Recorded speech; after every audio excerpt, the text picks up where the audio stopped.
Менин ден соолугум, менин укугум деген уранда чуркап жатабыз. Азыркы учурда биз бул жерден чуркап баштайбыз дагы. Марафондун акыры бул 1,5 шакырымдай болгон аралыкта чуркайбыз. Ал жерге барабыз. Ошондой эле бизде бүгүнкү учурда ким биринчи баргандарга биздин белектерибиз бар, орундарды беребиз.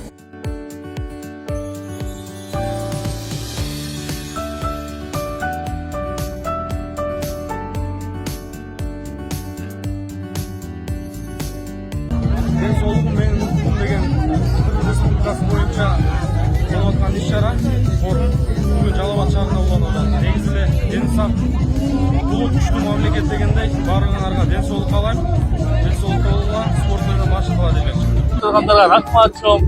Өзүбүз сирета мындай денем да өзүнчө тазаланып калды. Чыккандан кийин экинчи дыханиям ачылып калды. Баарыңызга рахмат.